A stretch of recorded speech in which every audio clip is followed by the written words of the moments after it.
In the spring of 1945, as the Third Army swept through Germany at a pace that left the German High Command struggling to react, Patton's forces encountered something that changed the nature of the advance in a way that no amount of battlefield experience had fully prepared them for. It was not a new weapon. It was not a new defensive tactic. It was something older, simpler, and in many ways more disturbing than either of those things. It was a city that had been turned into a trap. The German army, by the spring of 1945, had largely lost the ability to fight in the open. The formations that could have contested the Third Army's advance in a conventional engagement had been destroyed or captured or pushed back to defensive lines further east. What remained in many of the German cities and towns that Patton's forces were moving through was a mixture of SS units that had orders to defend to the last man, a Volkssturm militia made up of old men and boys who had been handed weapons and told to fight, and in some cases, regular Wehrmacht officers who were trying to do their duty to a regime that had clearly already lost, while simultaneously trying to preserve enough of their honor to live with themselves afterward. The city of Kronberg sat at a strategic crossroads in central Germany that made it important to Patton's advance in ways that went beyond its size or its symbolic significance. The roads that ran through Kronberg connected to a network of routes that Patton needed for his next phase of operations. Taking Kronberg quickly meant maintaining the momentum that was the Third Army's defining characteristic. Losing time at Kronberg meant giving the Germans further east more hours to organize resistance that would cost more American lives to break through. The German commander responsible for Kronberg was a colonel named Werner Alderman. He was a career officer, a man who had served in the Wehrmacht since before the war, who had fought in Poland and France and on the Eastern Front, and who had accumulated the kind of combat record that the German military rewarded with decorations and promotions, and the kind of professional respect that was the only currency that still had value in an army that was losing everything else. He was not a fanatic. He was not an ideologue. He was a soldier who had been given an order and who intended to carry it out because carrying out orders was what soldiers did, and because he had spent 30 years building an identity around that fact. The order he had been given was to hold Kronberg, hold it at any cost, deny it to the Americans for as long as humanly possible. And Alderman, looking at the forces available to him and the forces coming toward him, had made a calculation that a conventional defense was impossible. He did not have the men or the equipment to stop the Third Army in open battle. What he had was time and engineers, and a city full of buildings that could be turned from shelter into weapons. What Alderman's engineers did to Kronberg in the days before Patton's forces arrived was methodical and thorough and deeply professional in the specific way that German military engineering was always professional, which was to say it was done with precision and attention to detail and complete disregard for the consequences to the civilians who still lived in the city. They mined the main roads, they mined the bridges, they mined the buildings that American soldiers would most likely use for cover during an urban assault. They mined the town hall and the hospital and the church and the school. They wired explosives to doors and windows and staircases and cellar entrances. They turned the entire urban landscape of Kronberg into a killing ground that was designed to destroy any force that tried to move through it in the normal way that forces move through cities. And then they evacuated the German military personnel to defensive positions on the eastern edge of the city and waited. Patton's advance units reached the outskirts of Kronberg on a Tuesday morning in late March. The initial reconnaissance reported something unusual. The city appeared quiet. There was no visible German defensive presence on the approaches, no artillery fire, no sniper activity, none of the resistance that Patton's men had learned to expect when they approached a defended position. The streets were empty. The buildings appeared intact. It looked from the outside like a city that had decided not to fight. The officer commanding the lead elements sent back a report that something was wrong. He could not specify what was wrong, but the absence of resistance in a city that was supposed to be defended felt wrong, in the specific way that things feel wrong to soldiers who have survived long enough to develop instincts about these things. He requested permission to halt and conduct a more thorough reconnaissance before advancing into the urban area. The permission was granted, and the reconnaissance found the mines. Not all of them, not immediately, but enough of them to make the picture clear. The city had been prepared as a trap on a scale that none of Patton's engineers had encountered before in this campaign. The estimate that came back to Third Army headquarters was that clearing Kronberg safely would take days, possibly a week, and would require engineering resources that would slow the entire advance, while those resources were concentrated on a single city. Patton read the report at his headquarters and was silent for a longer moment than his staff was used to seeing from him. Then he asked for the best available intelligence on the German commander responsible for Kronberg. The name Alderman came back with a service record attached. Patton read the service record. Then he dictated a message. The message was addressed to Colonel Werner Alderman, commanding German forces in and around Kronberg. It was delivered through a combination of captured German radio frequencies and a local civilian intermediary who was found willing to carry a written copy into the German lines. Patton's staff was uncertain this would work. Patton told them to send it anyway. The message said the following. It said that General Patton was aware of the preparations that had been made in Kronberg, and that he understood the military logic behind them. It said that he had a professional respect for thorough preparation, and that he acknowledged the engineering work that had been done as competent.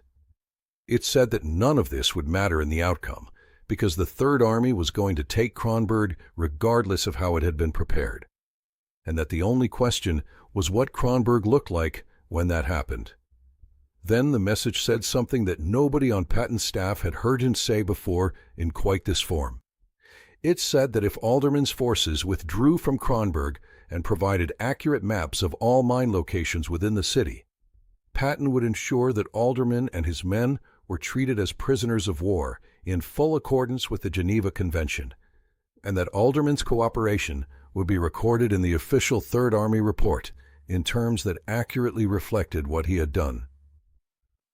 But if Alderman chose to maintain the defense and American soldiers died on mines in Kronberg streets, Patton said that he would personally ensure that every resource available to the Third Army was brought to bear on the German positions east of the city, without the restraint that he would otherwise apply to an enemy that was behaving within the accepted boundaries of warfare. He said that the men who died on those mines would be on Alderman's account, and that he intended to collect that account in full. Then the message said one more thing.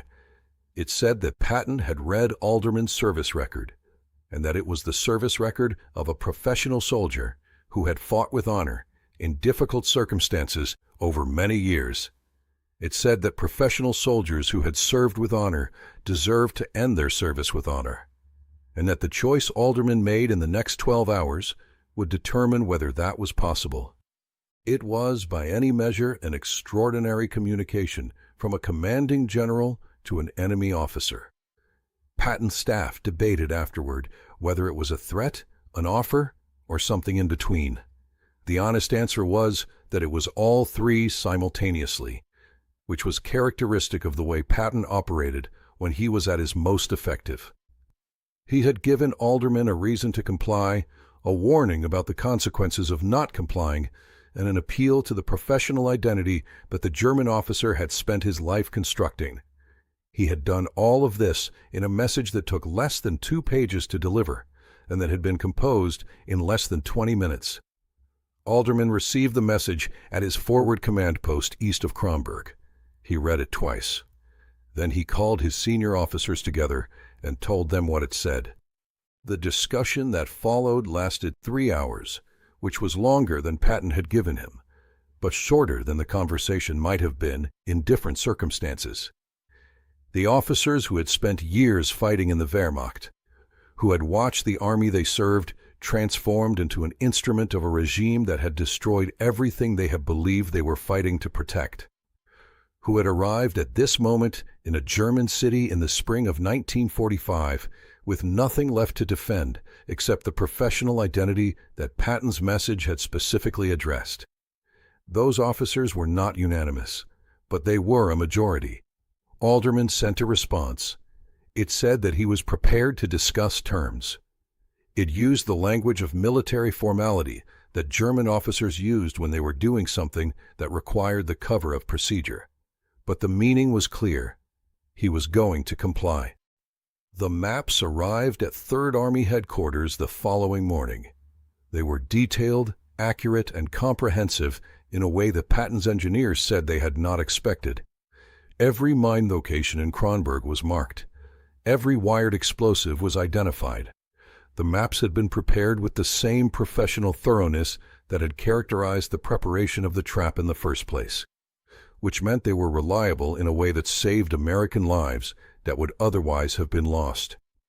Patton's engineers moved through Kronberg with the maps and cleared it in 36 hours instead of the week that had been estimated.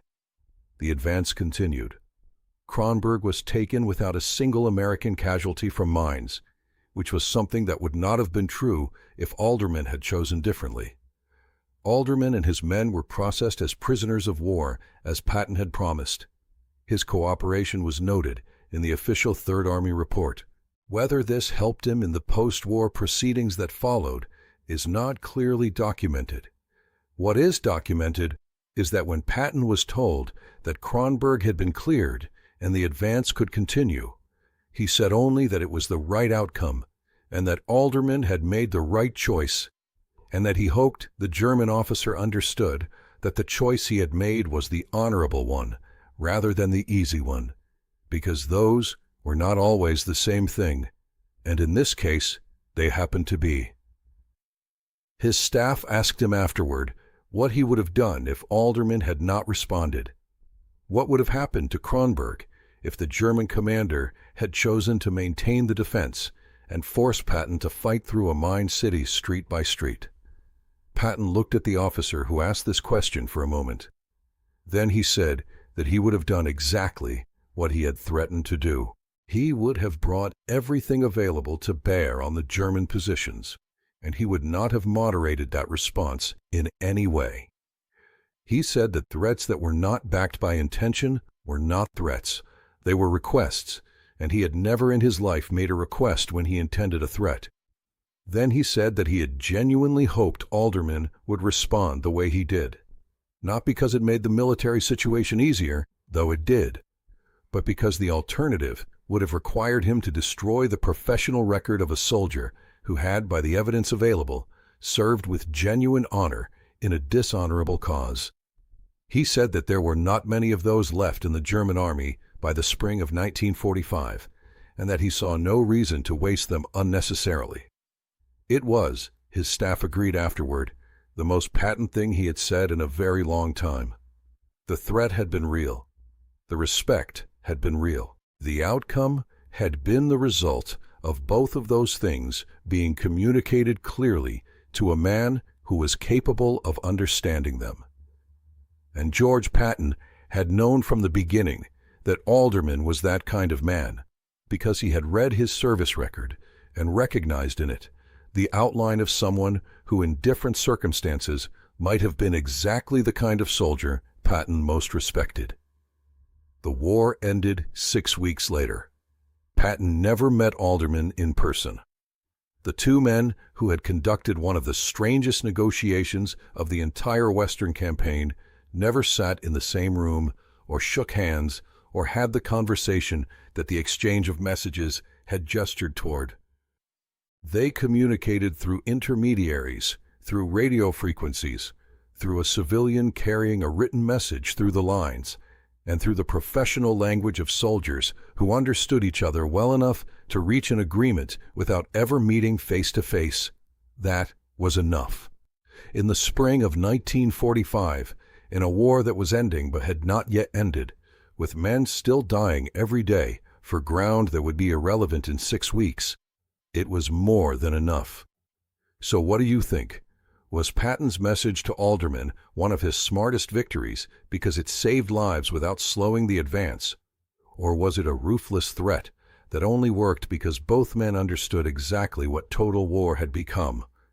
And did aldermen choose the honorable path, or simply the only realistic one left? Let us know your thoughts in the comments below. Make sure to hit that like button, subscribe to the channel, and turn on the notification bell so you never miss a story of true historical justice. Thank you for watching. Respect the fallen, honor the veterans, and never forget history. We will see you in the next video.